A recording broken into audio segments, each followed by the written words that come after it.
আপনি অপশনস করতেই পারেন। অপশনস আমরা দুটো কথা করতে গিয়ে মনে রাখবো, একটা হলো অপশনস আমরা সবসময় প্রফিটের টাকায় করব, ক্যাপিটালে আমরা হাত দিয়ে অপশনস করব না। এবং দ্বিতীয় কথা হলো আমরা ততটাই ততটাই রিস্ক নেবো যতটা আমার রিস্ক নেবার এবিলিটি আছে। এবং অপশনস হলো ছয় মারার বল, প্রতি বলে যেমন ক্রিকেটে ছয় হয় না, প্রতিদিন কিন্তু অপশনস করা যায় না।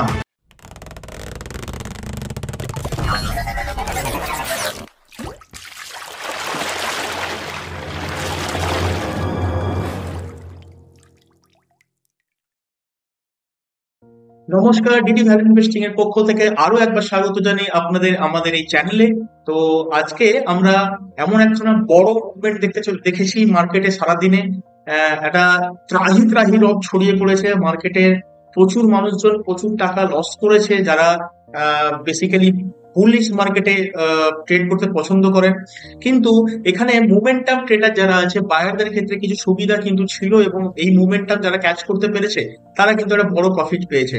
তো আজকে মার্কেট এই জায়গায় কিন্তু কেন এলো সেটা কিন্তু একটা অন্যভাবে আজকে আমরা ডিসক্রাইব করার চেষ্টা করব।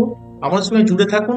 এবং এই মুহূর্তে অনেকেই এমন আছেন যাদের পোর্টফোলিও এই 400 পয়েন্ট ডাউনের জন্য, আজকে যে 400 পয়েন্ট ডাউন অর্থাৎ 23,616 পয়েন্ট আজকে নিফটি বন্ধ হয়েছে, এর জন্য মার্কেটের মোটামুটি যারা ভালো স্টক ফান্ডামেন্টাল স্টক নিয়ে বসে আছেন তাদেরও পোর্টফোলিও কিন্তু লাল। অর্থাৎ এই মুহূর্তে যদি আপনি বলেন যে ব্লু চিপ ফান্ড যেগুলো আছে, অর্থাৎ যেগুলো লার্জ ক্যাপ ফান্ডেও অনেকটা করে কিন্তু এফআইআই ক্রমাগত সেলিং এর জন্য এই সিচুয়েশন ক্রিয়েট হচ্ছে। তো আমরা আগের দিন যেমন বলেছিলাম গ্যাপ ফিলিং এর কনসেপ্টে আমরা একটু ফিরে আসি সেই জায়গায়। না, আমরা এখানে একটা জায়গায় দেখেছিলাম, দেখুন তো এইখানে এই 1 তারিখ মার্কেট এখানে ক্লোজ হয়েছিল, আবার এখানে ওপেন হয়েছে, অর্থাৎ এই জায়গাটায় একটা গ্যাপ কিন্তু ক্রিয়েট হয়েছে। একটু বড় করে আপনাদের দেখাই তাহলে একটু বুঝতে সুবিধা হবে আপনাদের। ওকে, তো এটাকে আমি একটু ছোট করে নেবো আপনাদের সুবিধার্থে। এবং দেখুন এখানে কোন জায়গায়, আহ, এই দেখুন এখানে গ্যাপ একটা আপ ছিল। এই উইক দিয়ে মার্কেট গ্যাপটা ফিল আপ করার জন্য আসতে চেয়েছিল, যদিও মার্কেট আসতে কিন্তু পারেনি পুরোটা, অর্থাৎ এইটুকু জায়গা কিন্তু ভরাট করতে পারেনি, যার জন্য মার্কেট কিন্তু এত বড় রেড ক্যান্ডেল ক্রিয়েট করে, সিঙ্গেল টাইম ফ্রেমে এত বড় রেড ক্যান্ডেল ক্রিয়েট করে আজকে কিন্তু মার্কেট নেমেছে। এবং আমরা যদি ধরি প্রায় 24,000-এর উপরে কাল আগের দিন অর্থাৎ ফ্রাইডে মার্কেট বন্ধ হয়েছিল, সেখান থেকে আমরা আগের দিনও কালকেও বলেছিলাম যে মার্কেট কিছুটা পড়বে, কিন্তু এতটা পড়বে সেটা কিন্তু আমরা কেউই আশা করিনি। যদিও এই জায়গায় এই যে টাইম ফ্রেম আপনারা দেখতে পাচ্ছেন, এই গ্যাপ দেখতে পাচ্ছেন, এই গ্যাপের জায়গায় কিন্তু মার্কেট আসার কথা ছিল, আজ না হলে কাল। তো একটা কথা যেরকম বললাম, সবাই বলে যে মার্কেট হইয়া ইনসান উপর তো জানা হি হ্যায়। তো সেই কথা সূত্র টেনে বলি যে ভয় পাওয়ার কিছু নেই, মার্কেটে প্যানিক সেল করার কিছু নেই। HMPV যে ভাইরাসের নিয়ে আমরা এত কথা বলছি, ওয়েস্ট ইন্ডিয়ান গভর্নমেন্ট সেটাকে নোটিশ বা সার্কুলার জারি করে বলেছেন যে এটা খুব একটা ভয়াবহ কিছু জিনিস নয়, পেশেন্স রাখুন। এবং এফআইআই যে ক্রমাগত মার্কেট থেকে সেল অফ করছে তারই একটা নিদর্শন কিন্তু আমরা আজকে দেখেছি। রিটেলারদের মোমেন্টাম ট্রেড যারা করতে পছন্দ করেন তাদের পক্ষে কিন্তু একটা সুবিধাজনক জায়গা ছিল। অনেকেই বলেন যে বুলিশ মার্কেট ছাড়া বোধহয় পয়সা ইনকাম করা যায় না, বিয়ারিশ মার্কেটেও আজকে অনেকগুলো সিচুয়েশন স্ক্যালপিং এর বলুন বা ছোট ছোট ট্রেডের বলুন এমন জায়গা ক্রিয়েট হয়েছিল, সেই জায়গাগুলো কিন্তু আপনাদের চোখে আঙুল দিয়ে দেখানোর জন্যই কিন্তু আমরা এসেছি। এবং ডিডি ভ্যালু ইনভেস্টিং এর লাস্ট পর্যন্ত ভিডিওতে জুড়ে থাকুন। আপনার এই আমরা যে জাস্টিফাই করবো যে অ্যাকচুয়ালি বিয়ারিশ মার্কেটে প্রফিট করা যায় কিনা। তো দেখুন আমরা ডেইলি ক্যান্ডেল ফ্রেম আমরা আপনাকে দেখালাম। তো এরপরে আমরা যাব 15 minute, 15 minute candle time frame. তো 15 মিনিট যদি টাইম ফ্রেমে আসি, বা রাদার আমি কথার খাতিরে ধরতে পারি যে এটা 5 মিনিটে আমি যদি যাই। আচ্ছা, এইটা একটু দেখে নিয়ে আসুন। আমরা কিছু কিছু মার্কিং করে রেখেছি, দেখুন ব্ল্যাক কালারে, এগুলো আমাদের সাপোর্ট রেজিস্ট্যান্স লাইন। কিভাবে করেছি সেটাও লেখা আছে যে এইটা দেখুন কোনো একটা পরের দিন যে ক্যান্ডেল গুলো ক্রিয়েট হয় তার একটা বেসিক পিভট পয়েন্ট হচ্ছে আগের দিন মার্কেট কোথায় শেষ হয়েছিল। অর্থাৎ যদি ফ্রাইডের কথা বলি, এই জায়গায় প্রিভিয়াস উইক ক্লোজার অর্থাৎ পিডব্লিউসি, প্রিভিয়াস ডে ক্লোজার অর্থাৎ ওদিনেই কিন্তু প্রিভিয়াস এই এই কালো লাইনে কিন্তু বন্ধ হয়েছিল। সুতরাং এখানে আমরা ভাবতে পারি যে এই জায়গায় একটা সাপোর্ট রেজিস্ট্যান্স লাইন কিন্তু ক্রিয়েট হয়েছে। এর নিচে যে সাপোর্ট রেজিস্ট্যান্স লাইন, এই দেখুন প্রিভিয়াস উইক ওপেনিং এবং গ্যাপ, অর্থাৎ এই জায়গায় আমি যে কথাটা বলছিলাম যে গ্যাপটা অ্যাকচুয়ালি 24,750-এ ছিল, এই গ্যাপটা কিন্তু ভরাট করার জন্য মার্কেট আসবে। এবং এই জায়গায় ধরুন 23,000, 24,000 থেকে 23,750, 250 পয়েন্টের মধ্যে কিন্তু আর কোনো সাপোর্ট রেজিস্ট্যান্স লাইন নেই। মজার সূত্রে হলো দিস ইজ দ্য ট্রুথ, এবং সেটা আবার একবার প্রমাণ হয়েছে। দেখুন এখানে মার্কেট শুরু হয়েছিল আজকে, আমি এটাকে যদি নিই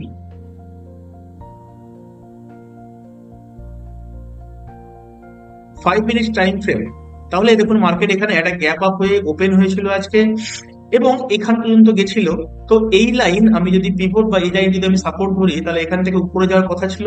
যদি মার্কেট এখান থেকে উপরে যেত, আমি হয়তো কলের দিকে একটা ট্রেড নিতাম, কিন্তু সেই কলের দিকে ট্রেড নিইনি, কারণ বেসিক্যালি ট্রেড পাইনি। নেওয়ার থেকে বড় ব্যাপার, এদিকে তো মার্কেট আর আসেইনি। তো মার্কেট এই লাইন ফিল আপ করে নিচের দিকে গেছে। যখনই নিচের দিকে গেছে তখনই আবার রেজিস্ট্যান্স, এটা রেজিস্ট্যান্স লাইন হিসেবে কাজ করেছিল। আবার পুল ব্যাক হয়েছে একটা, দেখুন এখানে একটা গোল একটা পুল ব্যাক কিন্তু হয়েছে। তো পুল ব্যাক হওয়ার পরে ইদার দেখুন এইটা সুইং লো, অর্থাৎ সব থেকে এই রিজিয়নের সব থেকে লোয়ার পয়েন্ট, এবং এখানে এইটা সুইং হাই, অর্থাৎ যদি এর উপরে যায় তাহলে মার্কেট রিভার্স করতে পারে, বা এর নিচে যদি যায় তাহলে মার্কেট ট্রেন্ড বজায় রাখতে পারে। তো এইখানে দেখুন এইটাও আর কখনো এই লাইনটা, এই যে লাইনটা এখন আর কিন্তু এর উপরে মার্কেট যায়নি।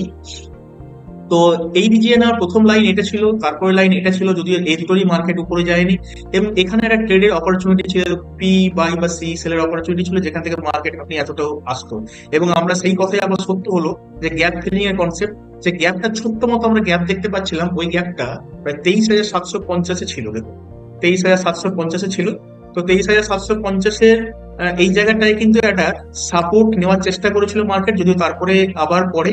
এবং এখানে দেখুন, এখানে আবার দুটো লাইন, দেখুন একই একই জিনিস, হিস্ট্রি রিপিট ইটসেলফ। তো দেখুন এখানে আমরা বলি সুইং হাই এবং সুইং লো, অর্থাৎ সব থেকে উঁচু পয়েন্ট এবং সব থেকে নিচু পয়েন্ট। আমরা যখন বলি যে পাহাড়ের সব থেকে চূড়া এবং সমুদ্রের সব থেকে গভীর এরিয়া, এইটাকে আমরা বলতে চাই। তো দেখুন এখানে আপনারা লক্ষ্য করলে দেখতে পাবেন যে এই দুটো পয়েন্টে কিন্তু ক্রিয়েট হয়েছে, অর্থাৎ এর উপরে যদি মার্কেট যায় তাহলে আমি বুলিশ মোমেন্টাম ট্রেড করব, এবং এর নিচে যদি যায় তাহলে বিয়ারিশ করব। তাহলে এখানেও আবার একটা মার্কেট এসেছিল, আবার এতটা কিন্তু এত পয়েন্ট, অর্থাৎ এই পয়েন্টটা আমি যদি এই মুহূর্তে আপনাদের দেখাতে চাই, তাহলে দেখুন কতটা, প্রায় কতটা নিচে গেছে। দেখুন এখান থেকে আমি যদি ট্রেড এক্সিকিউট করি, তাহলে অলমোস্ট 113 পয়েন্ট নিচে কিন্তু market. 113 point is not a matter of joke, প্রতিদিন এরকম হয় না। দেখুন সব থেকে বড় কথা হচ্ছে অপশনস, আপনি অপশনস করতেই পারেন। অপশনস আমরা দুটো কথা করতে গিয়ে মনে রাখবো, একটা হলো অপশনস আমরা সবসময় প্রফিটের টাকায় করব, ক্যাপিটালে আমরা হাত দিয়ে অপশনস করবো না। এবং দ্বিতীয় কথা হলো আমরা ততটাই ততটাই রিস্ক নেবো যতটা আমার রিস্ক নেওয়ার এবিলিটি আছে। এবং অপশনস হলো ছয় মারার বল, প্রতি বলে যেমন ক্রিকেটে ছয় হয় না, প্রতিদিন কিন্তু অপশনস করা যায় না। এবং যেদিন আমি ছয় মারার বল পাবো সেদিন কিন্তু আমি ছয় মারবোই। এটা এটা নর্মাল টেন্ডেন্সি মানুষের হওয়ার কথা। ওভার ট্রেডিং করলেই আপনি কিন্তু লস করতে পারেন। তাহলে দেখুন এখানে আমি যে দাগ দিয়েছিলাম এই যে এই জায়গাটায়, তাহলে মার্কেট এখানে এসছে, আবার আবার আমি এতটা প্রফিট পেতে পারতাম। সহজ সরল কথা। আজকে আমি একটু মার্কেট অবজারভেশন দিকে একটু বেশি টাইম দিয়েছিলাম। দেখুন আবার কি হয়েছে, আবার এই যে এখানে এই যে রেজিস্ট্যান্স লাইন, এই লাইনের চারদিকে ঘুরেছে, যদিও একটু ব্রেকআউট দিয়েছে, but this is a fake breakout. এবং আমরা দেখুন এই লাইন টেনে রেখেছিলাম, এর নিচে গেলে আবার আমরা ট্রেড পেতাম। দেখুন আবার একটা বিয়ারিশ ট্রেড কিন্তু আমরা পেতে পারতাম, অর্থাৎ পি বাই বা সি সেল, যেটা আপনাদের ইচ্ছে সেরকম অনুযায়ী। আবার এই লাইনে এসছে, দেখুন আমরা জানুয়ারি ওপেনিং পর্যন্ত চলে এসেছে। জানুয়ারি ওপেনিং ছিল 23,629, এই পয়েন্টে আবার আবার এখানে লো মার্ক করেছি, তো এতটা আমি প্রফিট পেতাম। এবং উপরের দিকে দেখুন এইটা এইটা মোটামুটি আমরা বলতে পারি সুইং হাই, বা এটাও বলতে পারি এই রিজিয়নে। তো এখন পর্যন্ত মার্কেট এখান পর্যন্ত আসেনি বলে ট্রেডটা পাইনি। তো এখানে 3 থেকে 4 খানা ট্রেড কিন্তু আজকে 5 মিনিটস এর টাইম ফ্রেমে কিন্তু আমরা পেতে পারতাম। এবং রিস্ক রিওয়ার্ড রেশিও মোটামুটি আমরা আজকে, যেহেতু মার্কেট একটা ভোলাটাইল এবং মোটামুটি একটা বিয়ারি সেন্টিমেন্ট সবসময় একটা আছে, তো আমরা 1 পয়েন্ট মানে 1:1.5 থেকে 2 এর মধ্যে ট্রেড করার একটা ট্রেড পেতে পারতাম কিন্তু। এবং ট্রেল স্টপ লস আমরা ইউজ করতে পারতাম। ট্রেল স্টপ লস হচ্ছে সেই জিনিস, ধরুন আপনি একটা ট্রেড নিয়েছেন, আপনি স্টপ লস সেট করে রাখলেন, কিন্তু উপরের দিকে আপনি খোলা রাখলেন, টার্গেট এই করলেন না, টার্গেট আপনি মানে টার্গেটে আপনি পৌঁছানোর জন্য সবসময় ওপেন রাখলেন জায়গাটা। তাহলে স্টপ লসে যদি আসে, স্টপ লস আমার হিট করতে পারে, তাহলে আমার মিনিমাল লস যতটুকু আমার এবিলিটি সেরকম অনুযায়ী বেরিয়ে যাবো। কিন্তু প্রফিট আমি মাপিনি বলে প্রফিট কিন্তু আনলিমিটেড হওয়ার সম্ভাবনা আছে। তাই বলে এই জিনিস প্রতিদিন হয়, বারবার করে বলছি এটা নয়, আজকে মার্কেটে ভোলাটিলিটি অনেক বেশি ছিল, পাগলের মতো প্রায় বলতে পারেন যে পুট রাইট হয়েছে বা ওপেন ইন্টারেস্ট চেঞ্জ হয়েছে। তো সেই সমস্ত সমীকরণগুলি আমরা আজকে দেখাবো আপনাদের।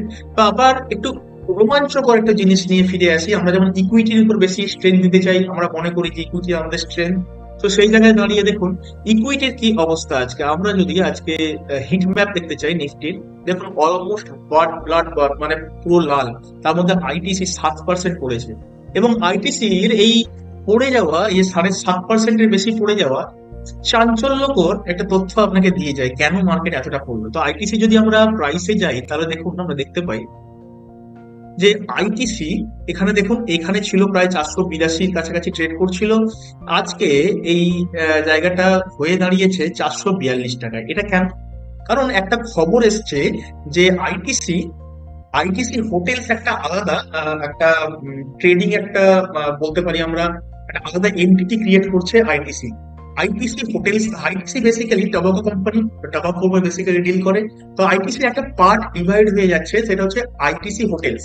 এই আইটিসি হোটেলস এর অনেকটা শেয়ার আইটিসি প্রমোটাররা ছাড়ছে শেয়ার হোল্ডারদের জন্য। আজকে একটা, এই যে আজকে যদি আমরা খবরটা দেখতে চাই, তাহলে আমরা দেখুন দেখতে পাবো যে 455 টাকায় আজকে সকালের দিকে মোটামুটি একটা জায়গায় ছিল, যদিও এখন 445-46-এর কাছে ট্রেড করছে। তো 40%, দেখুন আইটিসি হোল্ডিং এ 40% স্টেক, অর্থাৎ যে spin off, hotel spin off মানে কি, একজনের হাত থেকে অন্যজনের হাতে হোটেলের মালিকানা ট্রান্সফার করছে কিন্তু। এবং এই যে শেয়ার হোল্ডারের ক্ষেত্রে এটাও কিন্তু ওরা ডিক্লেয়ার করেছে যে ITC shareholder will get on ITC hotel share for every ITC share held। 10টা যদি আপনার কাছে আইটিসি শেয়ার থাকে, তাহলে আপনি একটি আইটিসি হোটেলস এর শেয়ার কিন্তু পাবেন। আইটিসি শেয়ার ফেব্রুয়ারি মাস থেকে কিন্তু ট্রেড হবে, এটা নতুন একটা এনটিটি। তো আইটিসি, তো এইটুকু খবরের জন্য মার্কেট আছে 7% ডাউন। আমাকে একটা সহজ করে কথা বলুন, যদি আইটিসি তার হোটেলের মালিকানা কিছুটা শেয়ার হোল্ডার 40%-এর কাছাকাছি শেয়ার হোল্ডারদের কাছে কিছুটা স্পিন অফ করছে, আইটিসি সেলস থেকে কিছু বিশাল কিছু চেঞ্জ হবে? বা বলতে পারেন আইটিসির নর্মাল যা সেন্সেশন, আইটিসির যা বিজনেস করার টেকনিক, এইগুলো তো চেঞ্জ হবে না। সুতরাং দেখবেন এরপরে কোয়ার্টার গুলোতে হয়তো এটাও দেখা যায় যে কোয়ার্টার গুলোতে একটু ভালো রেজাল্ট করলে এই যে 7% ডাউন আছে, 7% ডাউনটা ওভারকাম করে যাবে। এবং গোটা স্টক মার্কেটটাই যে সেকেন্ডারি মার্কেট আমরা বলি, এবং এটাও বলি যে সেকেন্ডারি মার্কেটে একটা সেন্টিমেন্ট চলে। তো আইটিসি যদি এখান থেকে ভালো ইমপ্রুভমেন্ট করে, তাহলে এখানকার শেয়ার হোল্ডারদের শেয়ারের প্রাইস বলুন, এলটিভি বলুন, সমস্ত কিছু কিন্তু সেভাবেই বাড়বে। সুতরাং এই মেয়ার একটা কথা যে আইটিসির একটা নতুন একটা আইটিসি হোটেল আনতে চলেছে, তার জন্য মার্কেট এতটা পড়ে গেল, তো রিভাইভ করার টেন্ডেন্সি ডেফিনেটলি আমরা জানি। এবং তারপরেও আরো কিছু শেয়ারের মধ্যে কিন্তু এইচডিএফসি ব্যাংক আজ দুর্ধর্ষ একটা প্রায় 2.2%-এর মতো ডাউন হয়েছে শেয়ার। এবং আমরা একটা একটা টেকনিক এখানে বলি আপনাকে, যদি দেখি আমরা কোনো শেয়ার আগের সপ্তাহে যা ট্রেড করছিল, অর্থাৎ এখানে যদি আমি উইকলি টাইম ফ্রেম নিয়ে নিই, দেখুন আমরা যদি উইকলি টাইম ফ্রেম নিয়ে নিই,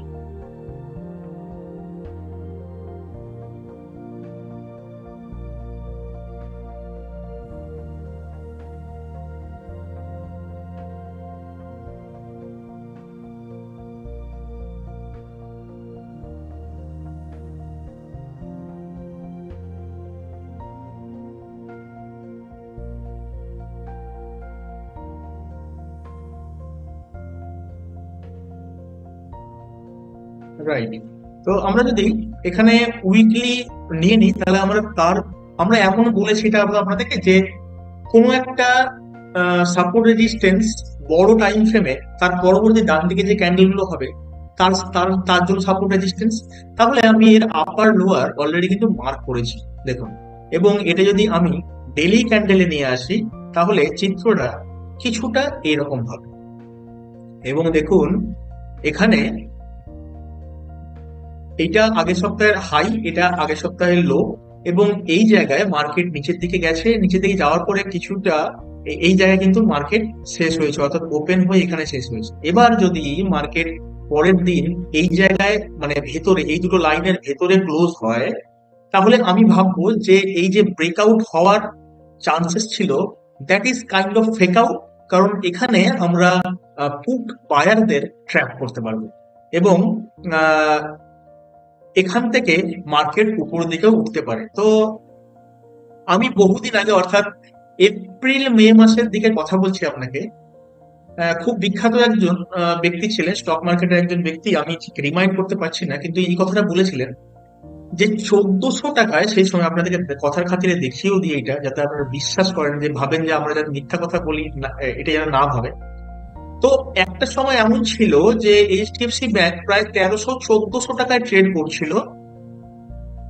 এই দেখুন, বললাম না এপ্রিল মে এর সময়, তো এখানে বলেছিল যে 1400-1500 টাকায় এই যে এইচডিএফসি পাওয়া কিন্তু ইজ ভেরি ডিফিকাল্ট, আর কোনোদিন কেউ পাবে কিনা সেটা একটা ভাবনার বিষয়। তো তারপরে মার্কেট এখান থেকে অনেকটা উঠেছে, এবং এখানে একটা কিন্তু বড় টিপ ক্রিয়েট করছে। হয়তো বা 1400-তে যাবে না, এটা আমরা কখনোই বলা সম্ভব নয় যে 1400 যাবে কি যাবে না। তবে যখনই এইচডিএফসি ব্যাংক একটা ডিপ নেয়, তখনই একটা কি বলবো, একটা একটা মার্কেট মুভমেন্ট দেওয়ার চেষ্টা করে। দেখুন, দেখাই, এরকম ইতিহাস আগেও আছে। দেখুন, একটা ডিপ হয়েছে, মার্কেট মুভ করার চেষ্টা করেছে। এরকম এই একটা বড় ডিপ করেছে, মার্কেট মুভ হয়েছে। দেখুন, বড় ডিপ হয়েছে, মার্কেট মুভ করেছে, বড় ডিপ হয়েছে, মার্কেট মুভ করেছে। প্রতিবারে একই রকম ঘটনা এইচডিএফসি ব্যাংকে কিন্তু ঘটে চলেছে। অর্থাৎ এইচডিএফসি ব্যাংকের, আমি কোনো রকম রেকমেন্ডেশন বা সেলিংস করছি না, তার আগেও আমি বলে দিই কথাটা, যে আমরা কোনো সেবি রেজিস্টার্ড অর্গানাইজেশন নয়। আমরা এই ভিডিওগুলো আপনাদের সুবিধার্থে, আপনাদের এডুকেশনের সুবিধার্থে কিন্তু আমরা নিয়ে আসি।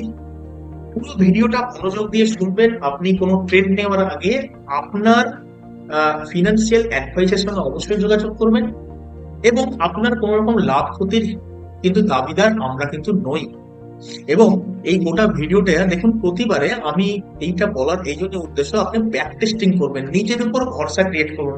আমার উপর ভরসা ক্রিয়েট করতে হবে না, আমি কেউ নয়। আমি শুধু আপনাদেরকে চোখে আঙুল দেখিয়ে দেওয়ার চেষ্টা করছি যে এই ঘটনাগুলো স্টক মার্কেটে রীতিমতো ভাবে হচ্ছে, এবং কি কি করলে বা কি কি জিনিস, আপনি কি কি জিনিস দেখলে একটা জায়গা থেকে প্রফিটেবল ট্রেডার হতে পারেন। এইটুকুই কিন্তু আমাদের মানসিকতা। তো আমাদের এই ভিডিও যদি আপনার ভালো লাগে, তাহলে আমাদের লাইক করবেন, সাবস্ক্রাইব করবেন, কমেন্ট করে জানাবেন কেমন লাগে। দেখুন, অনেক পরিশ্রম করে আপনাদের জন্য, আমাদের নিজেদের জন্য না, আপনাদের জন্য আমরা এই ভিডিওটা প্রতিদিন কিন্তু ক্রিয়েট করার চেষ্টা করি, মার্কেট আপডেট নিয়ে ফিরে আসি বারবার আপনাদের কাছে। আমাদের এই প্রচেষ্টাকে একটু যদি আপনারা সম্মান দেন, একটু যদি দাম দেন, তাহলে আমরাও আর বড় বড় যেই অর্গানাইজেশন বলুন বা যে সমস্ত চ্যানেলস বলুন, যারা অন্যান্য ভাষায় আপনাদের কাছে স্টক মার্কেট নিয়ে আসে, আমরা সেরকম ভাবে কিন্তু আপনার মাতৃভাষা, আপনার আপনার মাতৃভাষা বাংলায় কিন্তু আমরা স্টক মার্কেটটাকে প্রমোট করতে পারি, এবং মানুষজনকে সচেতন করতে পারি। এবং ইনভেস্টমেন্ট করাটা আপনার বুদ্ধির উপর ডিপেন্ড করে, আপনার মানসিকতার উপর ডিপেন্ড করে। সেদিক থেকে আপনি সবসময় সজাগ থাকবেন, এবং আপনার জেনারেল গ্রোথ করার জন্য আমাদের এই এডুকেশনাল ফরম্যাট। তো এখানে আরেকটা জিনিস একটু বলে রাখি, যে আদানি আদানি ইন্ডাস্ট্রিজে খুব বহুল প্রচলিত এবং সবসময় বিতর্কের কেন্দ্রবিন্দু থাকে এই আদানি এন্টারপ্রাইজ। তো আদানিও দেখুন, আমার একটা মার্ক করা আছে প্রিভিয়াস উইকস হাই বা লো, এবং যখনই মার্ক করা আছে দেখুন তার মধ্যে কিন্তু ট্রেড করছে, এবং ভাবছি যে মার্কেট যদি এই দুটো লাইন থেকে বেরিয়ে না যায়, তাহলে হয়তো আদানি এন্টারপ্রাইজ এই রিজনের মধ্যেই ট্রেড করবে। তো আবারও নতুন ভিডিও নিয়ে আপনাদের কাছে আসবো আমরা ইন ফিউচার। তো আজকের মতো আমরা এখানেই বিদায় নিচ্ছি। ধন্যবাদ।